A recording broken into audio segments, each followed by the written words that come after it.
Hola hermanos, ¿cómo andan? Bueno, acá estamos con el doctor Julio Genche. Hola doctor, ¿cómo le va? ¿Qué tal? Buenas tardes, Lucas. Gracias por la invitación a este programa. ¿Se dice así? ¿Genche se dice? Sí, en España se dice Enche, aunque es un apellido que no es de origen español, en Alemania se diría con una GJ, ¿eh? Pero Enche es nuestro idioma. Bueno, buenísimo. Les comento, Julio Genche es abogado de Madrid, licenciado en Derecho y letrado y asesor de empresas. Es autor de las leyes de Indias, del libro de leyes de Indias, y además de un libro llamado Cartas Hispanistas al Rey de España, ¿no? Correcto, sí. Ese libro soy coautor con otros 15 historiadores, investigadores de Hispanoamérica, de Argentina, de Perú, de Uruguay, Ecuador, Cuba. Y bueno, ese segundo libro soy coautor. Y ahora estoy en un tercero, si Dios quiere. Buenísimo, buenísimo. Bueno, les comento. La idea de hoy es hablar de España. Tenemos acá en Argentina la filosofía latinoamericana en general, muchos filósofos latinoamericanos se plantean buscar su identidad olvidándose de su origen hispano, ¿no? Como que buscar como rechazar ese origen y buscar el origen en algo que no provenga de ahí. O sea, rechazan la religión Claro, católica, rechazan a claro, España y a Europa en general. claro. Eh, pasa, por ejemplo, con Enrique Dussel y también algunos autores que escriben sobre historia. Por ejemplo, tengo un libro que se lee mucho acá en pedagogía, que es, ¿cómo era? Algo de una noche con la educación argentina, de Adriana Puigros, que también ella por ahí tiene algunas ideas que son antihispanistas. Eh, bueno, y hay mucho de eso. Así que bueno, mi idea era para presentar este video más que nada para poder mostrar otra mirada. Ujú. Muy bien. Muy bien. Bueno, para empezar con las preguntas, pongámonos un poquito en contexto. ¿Cuál fue la importancia de los reyes católicos en España? ¿Cómo fue su trato con los pueblos originarios? Bien. Bueno, pues hablar de los Reyes Católicos nos llevaría casi una tarde, pero bueno, voy a abreviar mucho. Antes de hablar de esa pregunta, Lucas, si me permites, el tema de la identidad que tanto padece Hispanoamérica, y padecemos todos los hispanos, pues es un gran defecto y mal, porque alguien que no conoce su identidad, sus raíces, su historia, su cultura, guste o no guste, tiene un problema de adaptación a la realidad presente y al mundo, cosa que la historia nos puede ayudar a conocer nuestras luces, que fueron muchas, y nuestras sombras.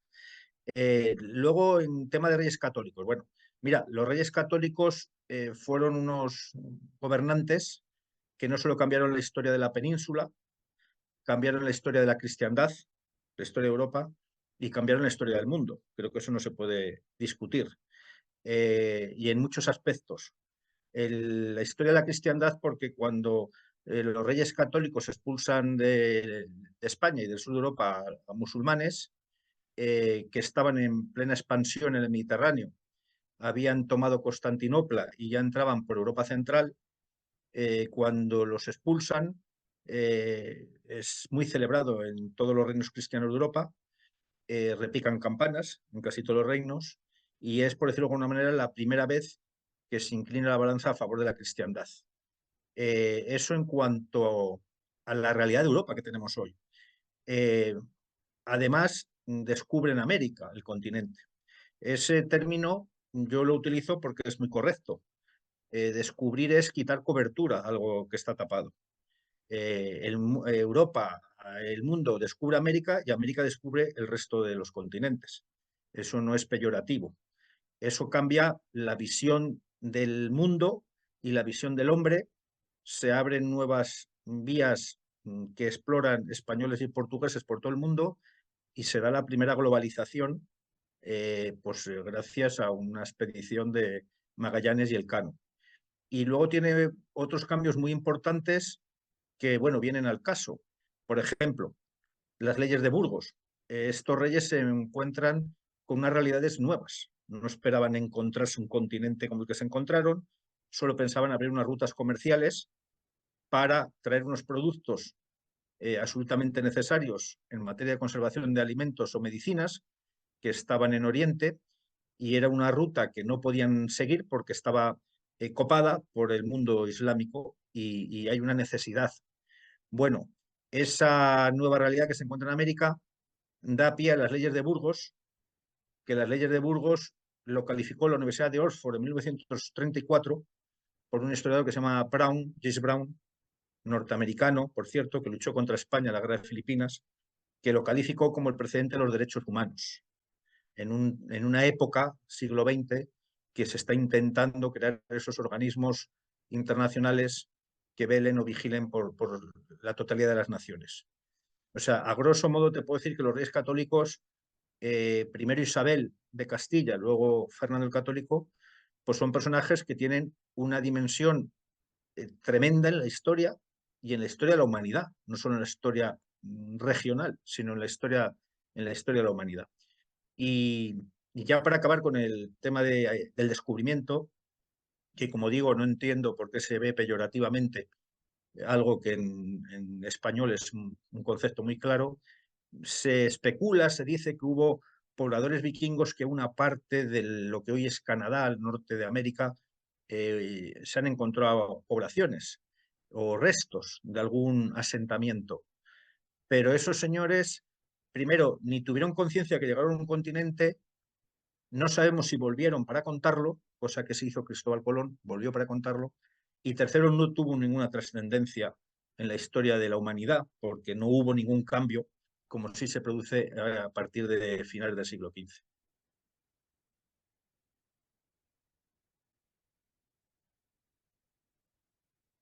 No te escucho, Perdón, ahí está, ahí está. Lucas. Ahora, Buenísimo. ahora. Sí, ¿y cómo fue el intento de los Reyes Católicos con los pueblos originarios? Bien, ese aspecto también es muy interesante, muy importante. Mira, bueno, en primer lugar, la primera disposición de Isabel la Católica con Cristóbal Colón, que acaba de llegar del primer viaje a América, llegó de milagro, de casualidad, porque las rutas entonces, hasta mucho después, el secreto de América era que había un viaje de ida y otro de vuelta. Bueno, los reyes católicos, por los precedentes que ya se habían dado con las Canarias, tienen un enfoque que hoy para un hombre del siglo XXI le cuesta entender, pero para personas del siglo XV y XVI, incluso para mis abuelos, no costaban de entender. Era la idea de la evangelización como idea fundamental y primordial. La idea de evangelización es que la expedición se autoriza por el Papa Alejandro VI, por bulas papales. Y eso significa que al margen del beneficio comercial y mercantil, claro, por supuesto, la idea principal, y lo dicen así las bulas alejandrinas del Papa Alejandro VI, el objetivo es evangelizar. Y había que evangelizar porque con la mentalidad de los reyes católicos, la mentalidad de la sociedad de entonces, esto había sido un designio de la providencia. Todo lo que pasaba en la vida, y esto lo he vivido yo en mi familia, no me lo han contado, lo he vivido yo en mis abuelos, en mis padres muy mayores, eh, todo era voluntad de Dios. O sea, había una causalidad inmediata de las cosas, que es que lo que a mí me pasa ahora, había una causa inmediata que era la voluntad de Dios. Si yo voy a Argentina y me atropella un coche, eso era voluntad de Dios. Y el descubrimiento del continente era, como se creyó, además de por disposición del Papa, una misión de evangelización, de conversión de almas para su salvación, además de eso, tenía unas consecuencias lógicamente políticas y comerciales. Pero te quería leer, porque en mi publicación, en mi libro, lo reproduzco. La primera orden que se da en América, la primera ley por orden cronológico de las leyes de Indias, que eso luego me gustaría hablar un minuto. Te leo lo que manda la reina Isabel la Católica a Colón. Procure y haga dicho almirante que todos los que en ella van y más fueren de aquí en adelante traten muy bien y amorosamente a los dichos indios, sin que se les hagan enojo alguno y procurando que tengan los unos con los otros mucha conversación y familiaridad, haciendo las mejores obras que se pueda y que se les honre a los indios mucho, Y el caso que fuera que alguna o algunas personas trataren mal a los dichos indios en cualquier manera, que sea que el dicho almirante, como visorrey y gobernador de su Alteza, lo castigue mucho por virtud de los poderes de sus Altezas que para ello lleva. Es decir, de estas y varias disposiciones, y no solo disposiciones, hechos concretos que muestran la voluntad de Isabel la Católica. ¿Qué es lo que está diciendo? Que dado que la misión es convertir, como había pasado en las Canarias, que son esas islas que pertenecen a España, que habían tardado 70 años en dominarse, los confesores de la reina le dicen que no pueden maltratar ni hacer esclavos a alguien que van a convertir a la fe. Entre otras razones, por una razón lógica, inteligente. Oiga, yo no puedo a la fuerza a nadie darle valores morales, espirituales profundos con un palo en la cabeza.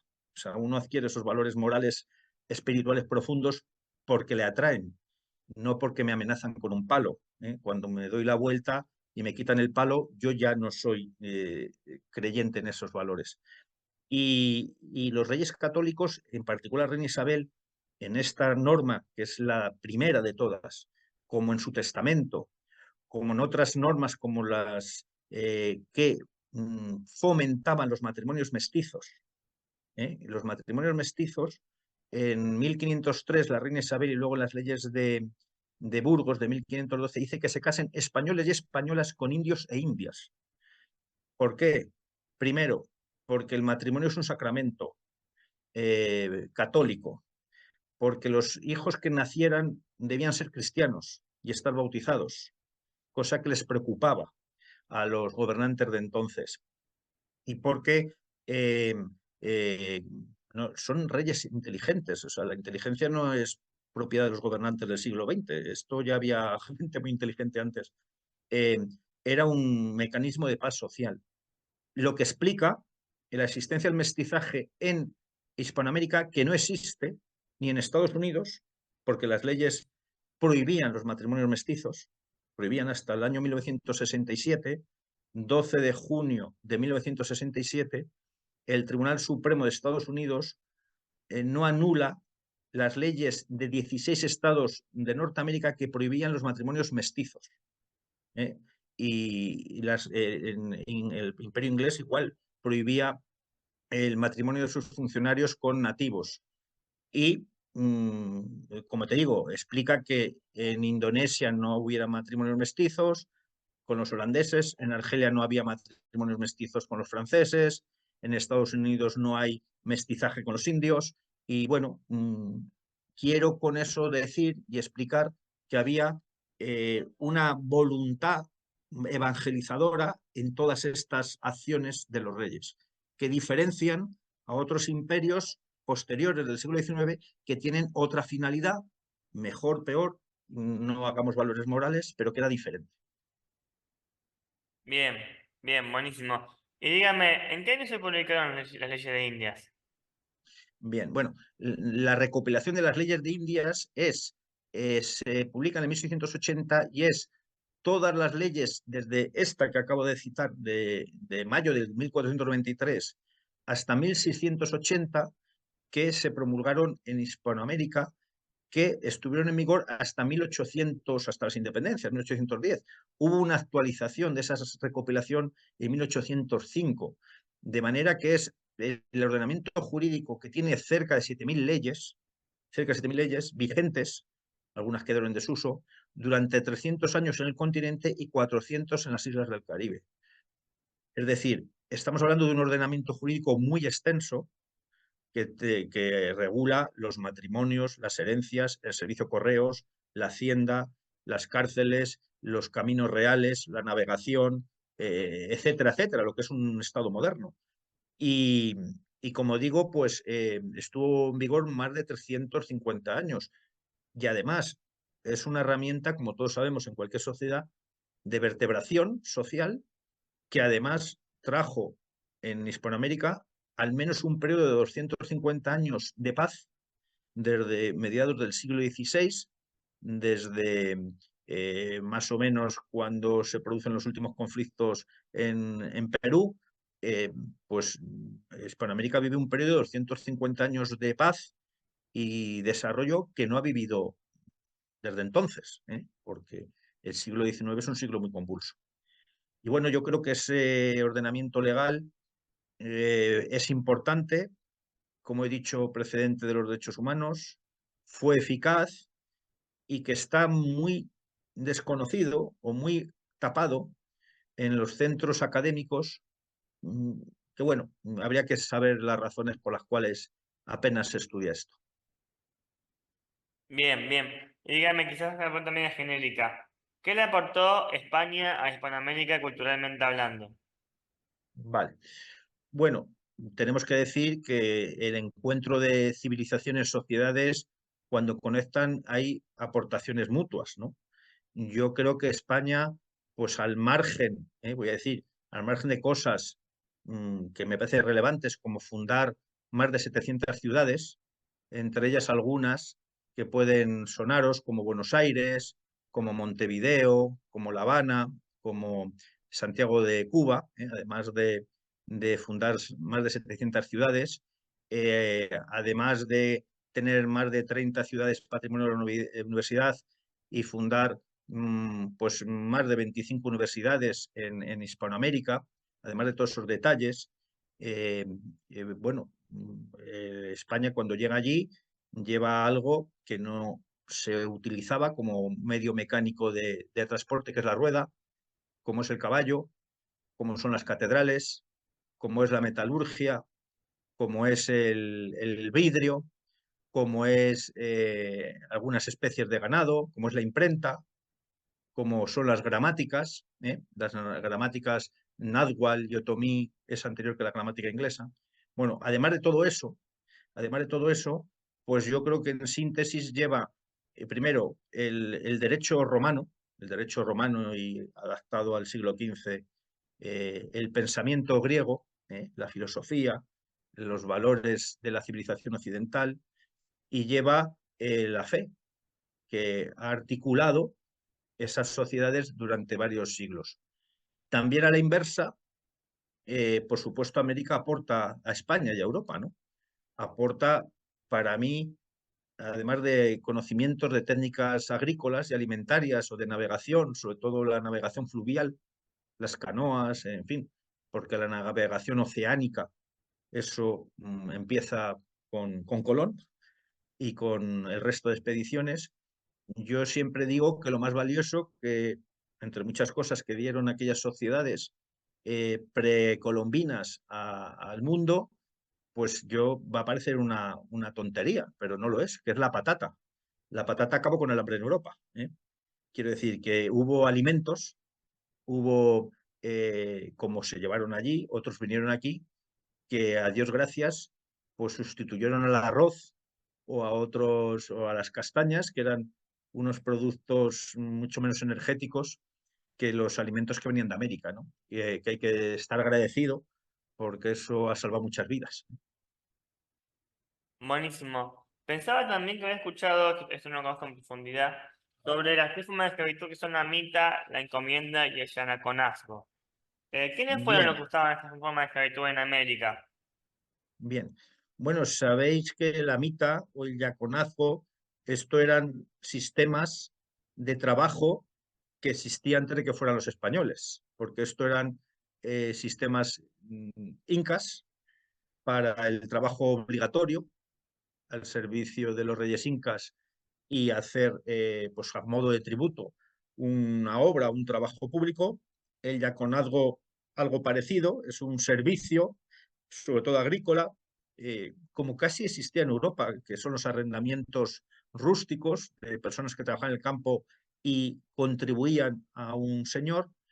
Y las encomiendas no es exactamente lo mismo, porque era un sistema que también existía en la España medieval de concesión del rey para explotar una mina, una granja o una especería de perlas, con las cuales el encomendero se obligaba a una serie de obligaciones, valga la redundancia, con los encomendados, como era la propagación de la fe, su protección y defensa, y con unas obligaciones no olvidemos, ahí empiezan los primeros derechos laborales, al salario justo, al descanso, a la prohibición de trabajo de mujeres embarazadas, etcétera.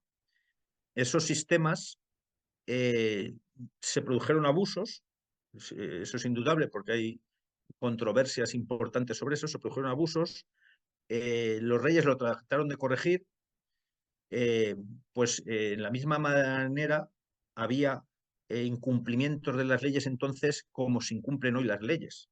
Hoy en nuestro mundo está prohibido el narcotráfico, pero uno se puede ir a Italia, se puede ir a Panamá, se puede ir a Estados Unidos, a España o Argentina y ve tráfico de drogas.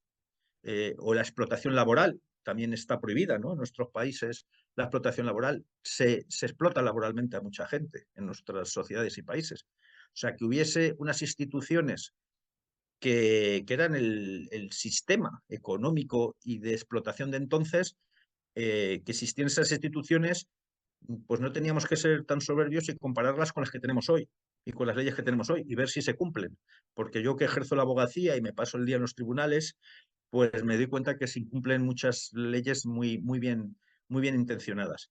Y luego, para acabar con la encomienda, que es esa institución que es una etapa, una acción gris, sombría, ¿no? Conflictiva, que el rey Carlos V ordenó extinguirlas eh, en las leyes nuevas. Esas encomiendas, para que tengamos una referencia, representaban en Lima en el año 1570 que de los 5.000 españoles que vivían en Lima, había 20 familias que tenían encomiendas.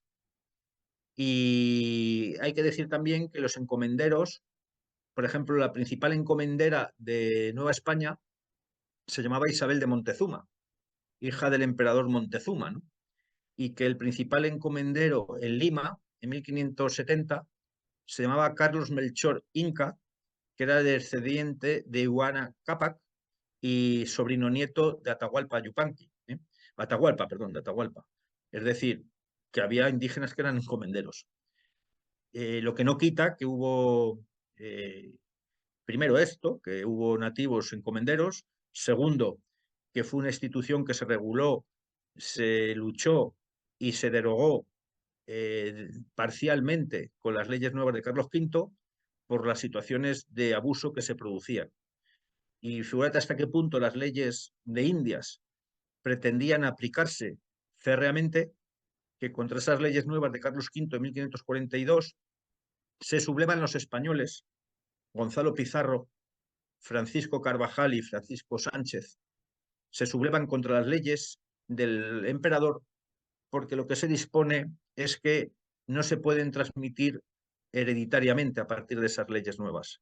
De manera que los padres que tenían un negocio, habían trabajado durante décadas una granja, una mina o una especería de perlas, no la podían transmitir a los hijos. Imaginemos que hoy nosotros nos prohíben transmitir nuestro negocio, nuestro despacho de abogados, nuestra agencia de viajes, nuestra compañía de seguros a nuestros hijos, nos sublevaríamos.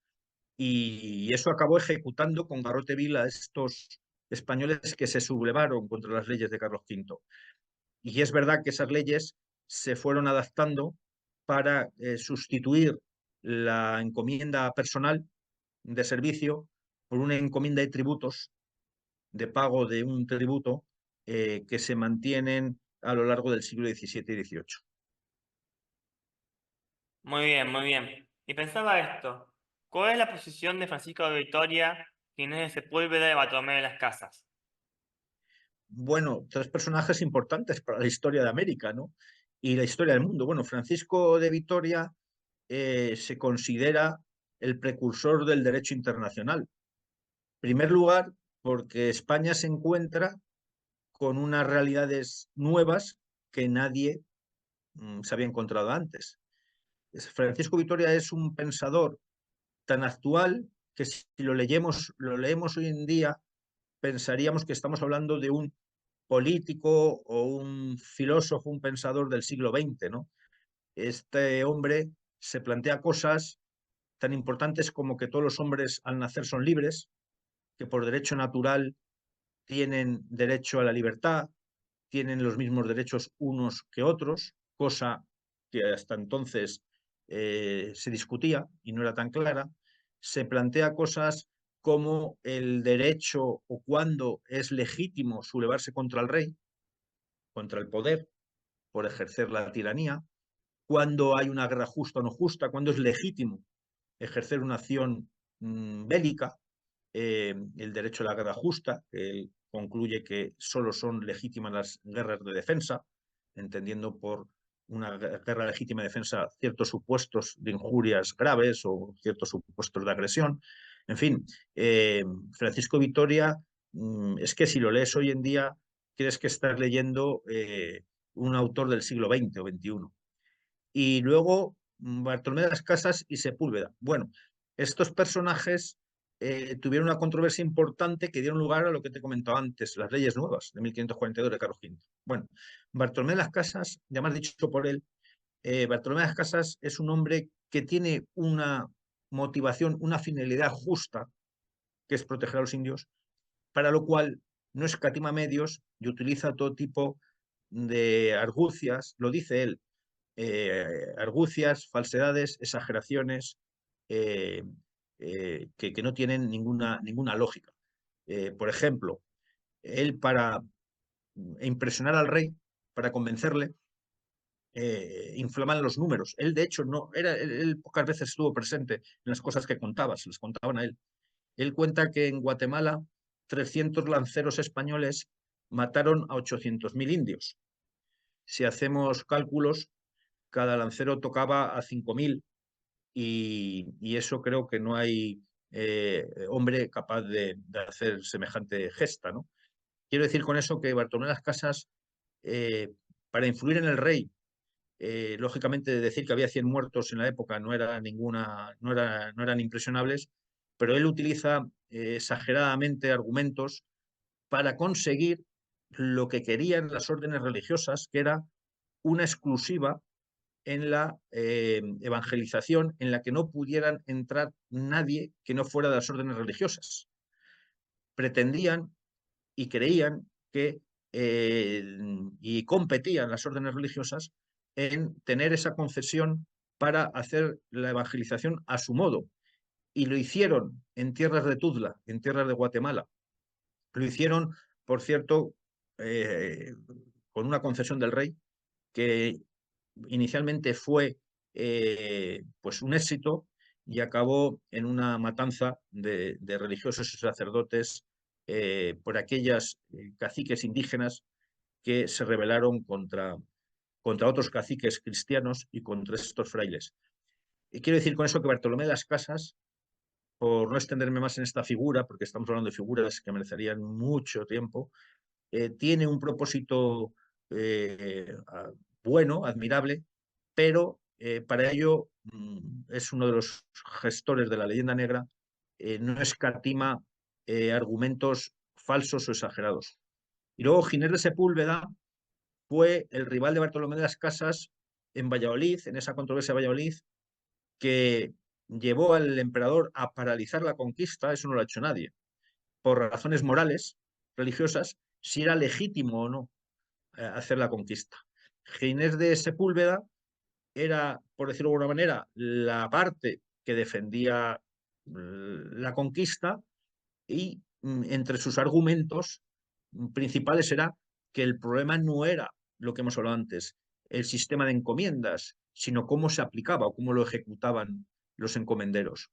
De manera que esa disputa acabó en las leyes nuevas de Valladolid, eh, acabó con el intento de extinción de las encomiendas que produjo la sublevación que he comentado antes. Y bueno, esas encomiendas se reformaron, como he dicho, básicamente en otro sistema que era de tributos más que de trabajos personales. Muy bien, doctor. Perfecto. El siguiente tema es el tema de las reducciones jesuíticas. Cuéntanos un poco cómo eran las reducciones jesuíticas. Bien, bueno, esto también es un modelo de éxito, de gestión del mundo económico y la población indígena, eh, que sirvió de referencia a algunos pensadores del siglo XIX del socialismo utópico poniéndolo como ejemplo para establecer un sistema de trabajo cooperativo en el que la comunidad trabajaba con sus bienes y servicios y su producto en beneficio de la comunidad y fue una experiencia de éxito que, bueno, todos nos recordará la película La Misión, ¿no? La Misión es un hecho real, aquella película, Jeremy Irons, y bueno, es un hecho real en donde unas reducciones jesuíticas se disputaban España y Portugal y al final esas reducciones quedaban en territorio bajo dominio portugués. Y bueno, lo que allí se pretendió, porque además la orden jesuita en la que yo estudié, por cierto, como alumno de Derecho y Administración de Empresas, eh, tenían unas ideas bastante avanzadas que han mantenido en el estudio del modelo económico y en el estudio del desarrollo de la economía aplicada a las sociedades. Y bueno, yo creo que ese fue uno de los casos que, que podemos entender que hubo buenas obras, hubo buena voluntad, hubo interés en desarrollar las poblaciones indígenas. Las poblaciones indígenas, salvo una pequeñísima parte que se vio afectada por las encomiendas, las mitas, etcétera, más del 90% siguió viviendo en su hábitat y en su forma de vida absolutamente normal, sin incidencia con las nuevas pobladores. Eh, y bueno, pues yo creo que este modelo fue una aportación que además se ha seguido en el mundo actual, el siglo XX, con las cooperativas y otras formas jurídicas de sociedades mercantiles que, bueno, que tienen sus orígenes en aquello, ¿no? Y luego de los jesuitas, ya por acabar con el tema de los jesuitas, te quería decir, creo que a lo mejor querías también comentar esto sobre los jesuitas y los borbones, ¿no? Creo que tenías interés en que hablásemos de ese punto, ¿no? Bueno, te dejo hacer la pregunta si quieres, porque lo iba a enlazar una cosa con la otra. Bueno, quedan 5 minutos, vamos a ver si llegamos. Vale. Eso, ¿cuál fue el trato de los Borbones en América, principalmente respecto a la expulsión de los jesuitas? Porque los Borbones es una dinastía nueva que aparecía en España, que viene de Francia, ¿no? Sí, sí, sí. Bueno, esto se le da mucha importancia. Si los Borbones tienen una dinastía, es un origen francés, bueno, yo creo que Borbones ha habido reyes buenos, malos y regulares, ha habido de todo. Mira, los jesuitas eran un poder económico tremendo en América y en España. Los jesuitas tenían el comercio del 30% de las mercancías que salían por el puerto del Callao de Perú. Y los jesuitas en Nueva España eran prácticamente dueños de las principales explotaciones ganaderas y agrícolas que había en Nueva España. No solo eso, los jesuitas prestaban dinero a algunas personas de la alta nobleza y bueno, tenían un régimen de préstamos muy lucrativo, en la que no se beneficiaba el jesuita individualmente, pero sí la comunidad, pues como orden religiosa que tenía un poder económico importante. Y no solo eso, como he dicho, sino que tenía prestado dinero a reyes y a gente de la alta nobleza.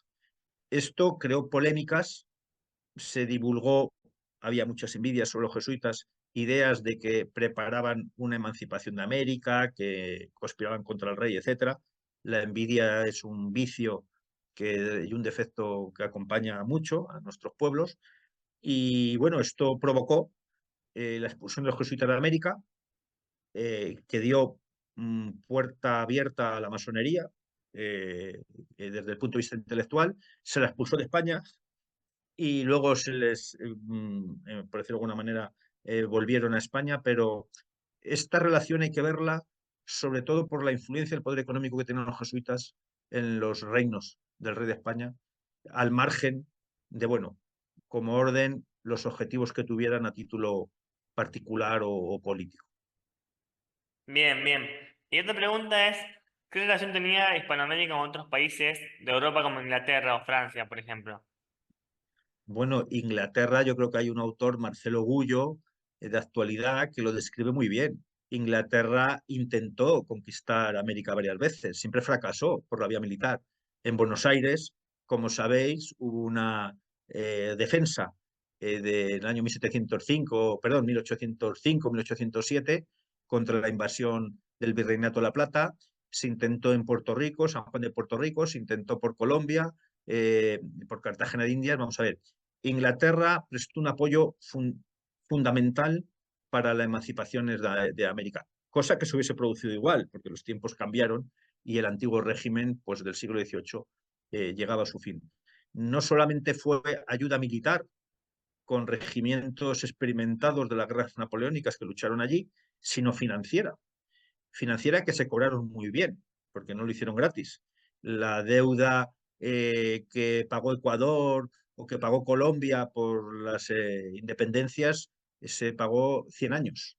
Tardaron 100 años en pagarse. Y a Argentina se les dio unos derechos tan importantes como que la navegación del Mar de la Plata o el Río de la Plata solo pueden hacer buques ingleses, ¿no? Y algunos otros monopolios que, que bueno, el inglés pensó siempre más en el poder del capital y del el éxito financiero que en la evangelización, ¿no? Como habían hecho los españoles. Entonces, bueno, yo creo que esa influencia fue todo el siglo XIX de las naciones americanas con Inglaterra. Con Francia lo intentó a menor nivel y esa influencia, pues ya sabemos todos que se sustituyó por la de Norteamérica, en los países de América del Sur. Bueno, doctor, y cuénteme un poquito. ¿Usted conoce el tema este de requerimiento de un texto que se leyó a los indios en español? Sí, claro, claro. El requerimiento llamado de Juan Palacios, precisamente el requerimiento es una consecuencia de los debates que se produjeron sobre la guerra justa. Y el requerimiento era lo que toda la vida se ha conocido como un ultimátum.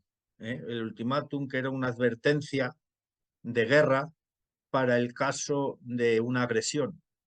El requerimiento, que yo he leído y he visto cosas bastante distorsionadas sobre la realidad de lo que era el requerimiento, consistía en una acción de guerra previa ofensa a los pobladores españoles o a los indios pacíficos, en las que se le debía, decía la ley de Indias y el requerimiento, previa ofensa y tantas veces como fuera necesario advertir una acción, pues como digo, de guerra con un proceso previo. Ese requerimiento estaba perfectamente regulado, debía responder a una agresión previa y debía ser proporcional. Eso era el requisito de requerimiento. ¿Qué ocurre? Que, bueno, en las tácticas de guerra, lógicamente, el factor sorpresa también jugaba y a veces el requerimiento se hacía pues de la manera que todos podemos sospechar bueno, de cumplir la formalidad y no ser efectivos en el contenido, ¿no? En la recepción del mensaje. Pero lejos de lo que se ha pretendido describir como una acción, pues eso, brutal, de imposición de la fe, precisamente el requerimiento de Juan Palacios, que viene regulado precisamente o viene amparado en el derecho canónico de la época, era un requisito indispensable, como digo, la ofensa o la agresión. Y no solo a los españoles, sino a los, como dicen, a los indios pacíficos. Yo sobre eso publiqué un artículo en una página web en fin, que lo entro desde el punto de vista jurídico, en la página web de una asociación que se llama Los de Cavite, que se puede ampliar información, pero que tengamos en cuenta que era un ultimátum, eh, como pasa hoy en día en cualquier conflicto armado, y que tenía sus precedentes en el derecho antiguo, en el mismo derecho romano, porque bueno, el hombre a veces llega a las armas en ciertas circunstancias extremas, ¿no? Sí, pero yo sabía que se leyó en español en América, ¿puede ser? Un Sí, idioma que los aborígenes no manejaban. sí. Bueno, vamos a ver. Eso también creo que es un poco ingenuo pensar que, que los españoles de la época eran ignorantes o eran tan brutos. Los requerimientos, como digo, eran consecuencia de una agresión o una ofensa previa. perdón, hemos hablado antes de Francisco Vitoria. Francisco Vitoria habla cuándo es la guerra justa y habla de los supuestos de injuria grave en los que uno pueda actuar de forma bélica. Los españoles llevaban lenguas, llevaban intérpretes y lo que establecía la norma era, lógicamente, que se les debía advertir tantas veces como fuera necesario, dice, y de forma proporcional. Que hubiera habido, no lo dudo, alguna acción bélica o armada cuando uno va a entrar en combate en el que pretende cumplir con la formalidad y no con el contenido y ejecutar una acción sorpresa, no lo dudo que se produjo eso, vamos. Si yo estuviese al frente de un pelotón de soldados, me gustaría dar la sorpresa al enemigo. Pero tengamos en cuenta que eso debía hacerse de cierta manera, estaba regulado y luego, pues como pasa hoy en día en muchas facetas de nuestra sociedad, el cumplimiento luego de la norma pues es defectuoso, ¿no? O malintencionado, o malintencionado. Pero tengamos en cuenta la intención de los reyes, la intención de las leyes, la intención de las instituciones, el buen espíritu de todas esas normas que luego la cumplen seres humanos que no somos perfectos ni angelicales. Genial, genial. Hablen un poquito, porque yo escuché hablar un poco de Carlos V. Carlos V, que fue un emperador que gobernaba sobre Alemania, si no me acuerdo mal. Carlos I era España y América. O sea, tenía una especie de, si Sí, se quiere, de imperio bastante grande. claro. ¿Y cuál fue Claro. su trabajo sobre América? Bueno, la importancia que tuvo América fue creciendo. Al principio los problemas que tenía España o el reino de Castilla y Aragón cuando se reunificaron era el enemigo francés, era Flandes, eran los reinos de la corona de Aragón en el sur de Italia. O sea, América inicialmente no tenía la importancia que luego se le dio. Los primeros contactos con América no fueron nada rentables, a partir de que se encuentran las minas de oro en lo que hoy es Puerto Rico, luego México, pero la idea de abandonar aquello fue, sobre todo los primeros 10 años, fue intensa. Y como digo, ya Carlos V, cuando es rey de España, o se le nombra, además de rey de España, emperador, por cierto, emperador gracias a parte del oro de América, ¿no? Que compró voluntades de muchos príncipes alemanes, ¿no? eh, se profundiza mucho más en lo que es América y en la regulación y en la legislación. Bueno, como anécdota que yo creo que tiene importancia, los reyes firmaban, y las leyes de Indias así lo dicen, que eran reyes de Castilla, Aragón, dos Sicilias, Navarra, de las Indias Occidentales, de la Mar Oceana. Es decir, ellos se consideraban una monarquía compuesta, un rey de reyes. Y, y de hecho, tenemos cuadros en Perú donde se establecen las dinastías y a los reyes incas le suceden los reyes españoles, porque se consideraban rey de reyes. Para quien no lo sepa, el Palacio Real de España, en su fachada, aparecen esculturas con los reyes de la corona y entre ellos aparecen como reyes Montezuma y Atahualpa, porque se consideraron reyes de reinos americanos. Lo que pretendió eh, Carlos V como los reyes hasta la independencia, sobre todo los austrias, era cumplir con la obligación que tenían como buenos cristianos. Los reyes tenían la convicción absoluta, y no hay que leer más que los testamentos, de que ellos iban a rendir cuentas a Dios, que ellos se iban a someter al juicio de Dios. Los sociedades del siglo XVI, XVII y XVIII no tienen que ver con la nuestra del XXI, quizá tengan bastante que ver con la de mis abuelos que yo conocí en cuanto a temas de fe y creencia, y ellos iban a rendir cuentas a Dios, y las cuentas que iban a rendir con respecto a América, ese habían sido buenos reyes cristianos, con las categorías morales de la época y con los principios de la época. Entonces, bueno, yo creo que fue un rey que dio un paso importante para regular las leyes de Indias y pensando en el beneficio de sus vasallos, que eran tanto los indígenas como los pobladores europeos de América. Buenísimo, buenísimo.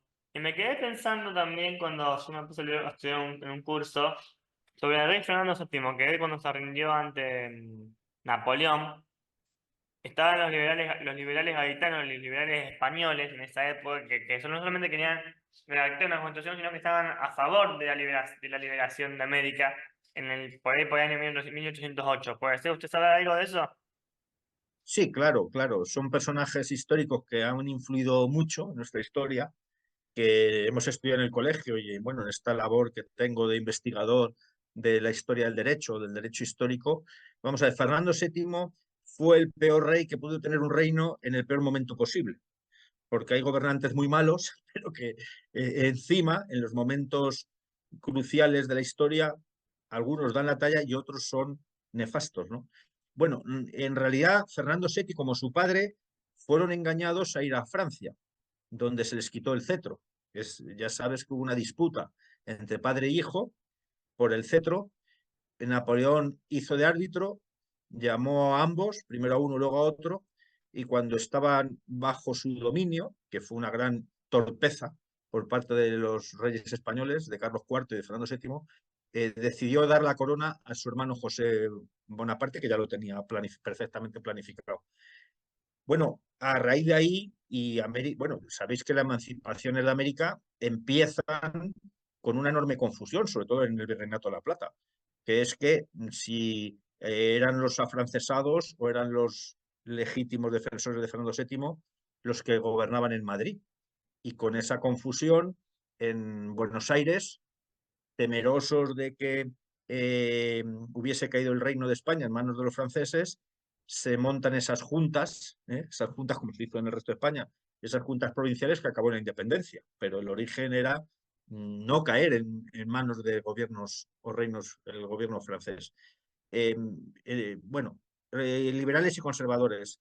Eso trae pie a una nueva época, igual que habíamos hablado antes que con Isabel la Católica hay un cambio en la historia de la humanidad. El antiguo régimen tiene que cambiar o va muriendo y el nuevo régimen es el liberalismo, son las corrientes políticas nuevas. Liberalismo que en América, esa guerra de independencia o esa guerra entre realistas partidarios de continuar como monarquía universal católica, como reino de como monarquía universal católica, de la que formaban otros reinos, entre ellos España, pues choca con una visión nueva de la política del mundo, que es el liberalismo, las revoluciones burguesas, los cambios sociales que se producen en América, que por cierto, en muchas partes está mucho más desarrollado que en la metrópolis, cosa que no pasó con Inglaterra. Nunca los territorios dependientes de la metrópolis adquirieron más riqueza que la metrópolis, que Londres. En el caso de América, pues Lima y México, con diferencia, eran mucho más ricas que cualquier ciudad española y que la capital. Y bueno, ese choque en América entre lo que eran realistas y liberales o independentistas se convirtió, cuando España no tenía ninguna fuerza de reordenar el antiguo régimen, en una lucha entre conservadores y liberales, que yo creo que continúa hasta nuestros días. O sea que en realidad esa película que conocéis del siglo XIX, que es bastante dolorosa en nuestras historias comunes, es una historia ya de conflictos y de enfrentamientos entre dos líneas políticas doctrinales que compiten entre sí. Buenísimo, doctor. Bueno, esas eran mis preguntas. Para concluir un Muy bien. poquito, ¿qué podemos decir para la gente esto de respecto de nuestra identidad como Hispanoamérica, ¿no? Si, ¿cómo, o sea, cómo tenemos que hacer porque esta gente latinoamericanos que quieren rechazar su origen hispano, qué les diría a ellos? Bueno, yo creo que es la conclusión más importante de esta charla, como otras que yo tengo de este sentido. Lo más importante de nuestra historia y de lo que hemos hablado es que hay que pensar en el futuro. Los países de Hispanoamérica, ya incluso prescindiendo de España, asumo que España se acepte o no se acepte como parte de esa realidad, solo pueden sobrevivir en el futuro, en el mundo global, en el mundo de las grandes áreas políticas de influencia, como es Oriente, China, como es Estados Unidos de América y el mundo anglosajón, con una mínima unidad y cooperación entre países hispanoamericanos que reconstruyan, aprendiendo de ese pasado, una base geoestratégica y política en algunos aspectos común, el transporte, la educación, las relaciones internacionales, ya no digamos la defensa militar, que no sé si nos dejarían, para que unan sus intereses, porque si no, no van a sobrevivir.